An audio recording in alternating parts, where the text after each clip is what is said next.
Hello everyone. Being a mother, I know the value of imagination and negative effects of animation on young minds. Keeping that in mind, in my stories, I just use only images to encourage them to imagine and can just fall asleep by listening and by not watching. And I love to read stories to kids and I hope they enjoy story with me. And today's story with me is The Pig and the Sheep. There was a fat and healthy pig who was always scared to think he might be caught and slaughtered at any time. He took shelter in the sheepfold, thinking it might help him avoid notice and escape the slaughterhouse. One day, the shepherd saw him and grabbed him by his ear. The pig screamed and struggled with all his might to free himself from the man's clutches. A sheep who stood watching close by asked him to relax. Why are you panicking? Our master does this often with us, but we don't cry like you. Stop the commotion, they said. The pig replied, My friend, my case is different. He catches hold of you to check or shear the wool, but men catch us to have delicious dinner. Thanks for listening. I hope you enjoyed the story with me. And today's story with me is The Dog and the Hare. A dog and a hare happened to be very close friends. The hare was simple in nature while the dog was clever. One day, the dog suddenly caught hold of the hare and bit him hard. The hare was in such pain that he thought he would die. The dog, however, started licking his wound as if he was trying to comfort the hare. The hare was confused at the dog's behavior and did not know how to respond. He wondered what the dog really wanted. Tell me first, are you a friend or an enemy? If you are a true friend, why did you bite me so hard? If you are an enemy, why are you licking my wound?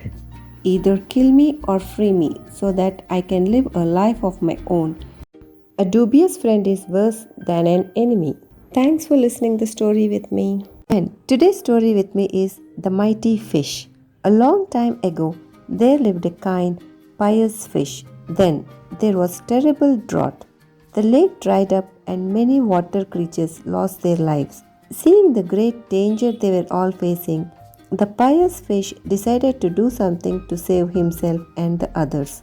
One day, ignoring all risks, the pious fish made his way through the mud and came up to the surface. There he called upon the rain god and prayed, O Lord, pardon our sins. Please send rain and relieve us from this misery.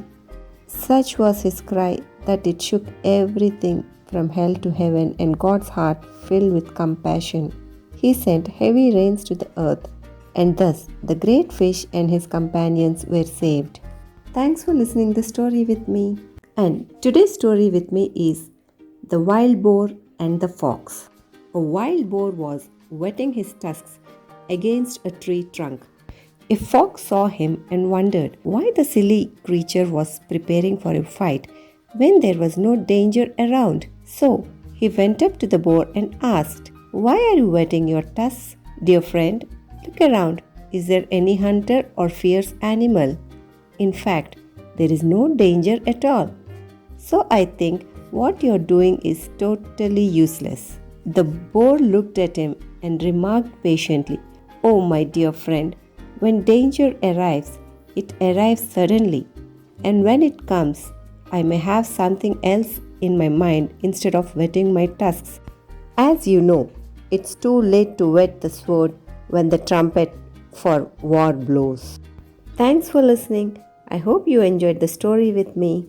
And today's story with me is The Elephants and the Mice. Once a group of mice lived in a palace they made beside a deep lake. One day, a herd of elephants, while going towards the lake, ran over hundreds of little mice. The mice that survived were worried. The leader of the mice said, We should appeal to their kindness. The mice requested the leader of the elephant herd, Your herd stormed through our home on the way to the lake, killing hundreds of mice. We beg you to take another route. The elephant leader agreed. One day, the king ordered to trap all the elephants. The traps were laid in the forest. All the elephants, except for one, were caught in the traps. Then the elephant that escaped the trap went to the leader of the mice and requested for their help. All the mice hurried towards the trapped elephants and began to chew off the thick ropes with their sharp teeth, freeing all the elephants. Kindness is always returned with more kindness. Thanks for listening. I hope you enjoyed this story with me. And today's story with me is The Merchant and the Pawnbroker. A poor merchant asked a pawnbroker to keep his weighing scales. After a few weeks, he asked for his scales back. The pawnbroker said, "Oh, the mice ate it, my friend." The merchant decided to teach him a lesson and said, "I want to have a bath in the river. Can I take your son along?" The pawnbroker agreed. When the duo reached the banks of the river, the merchant locked the boy in a hut nearby. Seeing him return alone, the pawnbroker asked about his son. The merchant replied, "A big hawk has snatched him away." "How can a hawk carry away such a big boy?" asked the furious pawnbroker.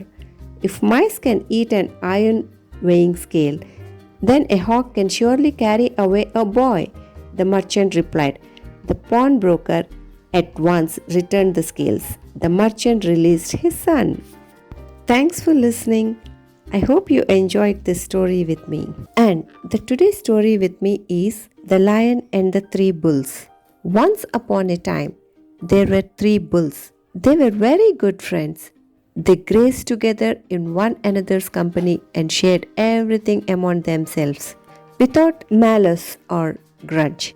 A lion had long been eyeing them for prey, but he knew as long as they were together, he could not match their collective strength. So he hit a cunning plan to separate them from each other. He started spreading rumors about the bulls. The false rumors bred misunderstanding among them. Slowly and slowly, they grew jealous of one another. And finally, this resulted in disharmony and they started living separately forever. It was a golden opportunity for the lion and he did not waste it. He killed them one by one and ate them. This is a lesson to learn that unity is strength. Thanks for listening a story with me. Today's story with me is The Saintly Hare. The Bodhisattva was once born as a pious hare. One evening, he remembered that the coming day was the auspicious day on which guests were offered food. The Bodhisattva had no food that was good enough for a guest. After much thought, he decided to offer his body as food to anyone who may come to visit him.